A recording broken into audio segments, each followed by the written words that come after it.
Umamin na lang. Ang sabi sa Romans 7 verse 18 to 19, alam kong walang mabuting bagay na naninirahan sa aking katawang makalaman.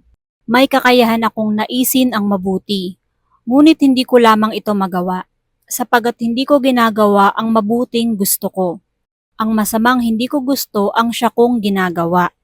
Kapag inaamin natin ang ating mga kahinaan, para itong sugat na tinatanggalan natin ng langib para malinis, malanggas, at magamot. Hindi pwedeng takpan ng sugat at asahang gagaling ito ng ganun lang. Hindi pwedeng takpan ang mga kamalian na hindi na itutuwid dahil ito'y hindi na maitutuwid pa kailanman. Admission could also win sympathy, if not understanding, or minsan, support. Kung marami tayong mga katangian halimbawa, ang ating talino, ang yaman, ang ganda, ang tagumpay, marami ang maiinggit sa atin. Doon sa mga potensyal na maiinggit, makabubuting umamin tayo ng ilang kapintasan.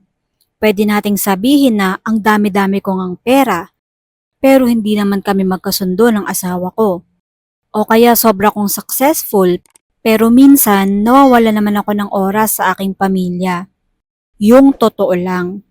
Pag nakita ng mga kandidatong maiinggit sa inyo na mayroon din kayong mga kulang at kapintasan, mababawasan yung inggit nila at baka maging supportive pa sila sa inyo. Maling-mali yung mga tao na nagke-create ng Superman o Superwoman na image. Yung sinasabing I can handle everything, ang talino ko, ang galing ko, ang ganda ko, ang puti ko, mas nakatataas ako kaysa sa inyong lahat. Napakayabang ng mga ganong isipin at mga ganong pananalita lalong-lalo na. Wag nyo namang gagawin yan sa harap ng inyong kapwa. Kasi napakapangit na ugali. Yung tinitingnan mo ang sarili mo na nakatataas o nakalalamang ka sa iba. Kasi bilog ang mundo. Maaring ngayon nasa taas ka, pero bukas, hindi natin alam, nandun ka na sa pinakailalim, sa laylayan, sabi nga. Sa mga ganitong sitwasyon na galing kayo sa inyong sarili, wala naman talagang ibang matutuwa kundi yung inyong boss o yung inyong amo kasi pinakikinabangan niya ang galing ninyo. O kaya naman ay yung inyong husay. Pero yung mga karaniwang tao o kaya inyong kaibigan at kapwa manggagawa, maiinis pa ang mga yan sa inyo. So hayaan nyo na makita nila yung mga pingas ng inyong pagkatao, yung inyong mga imperfections. Huwag tayong nagpapanggap na perfect tayo. Kahit yung pinakamagandang babae, si Marian Rivera ang ganda-ganda, pero I'm 100% sure na meron din siyang insecurity sa katawan. Si Piolo Pascual, ang dami-dami nagkaka-crush, ang gwapo-gwapo, pero definitely hindi siya perfect.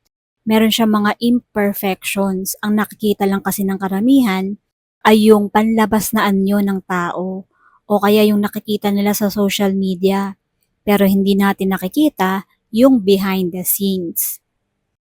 Kaya paminsan-minsan, umamin tayo sa ating mga kamalian at kapintasan o kaya naman ay yung ating mga kahinaan para hindi na mainggit yung mga tao sa paligid natin, lalo na kung may tendency sila na mainggit.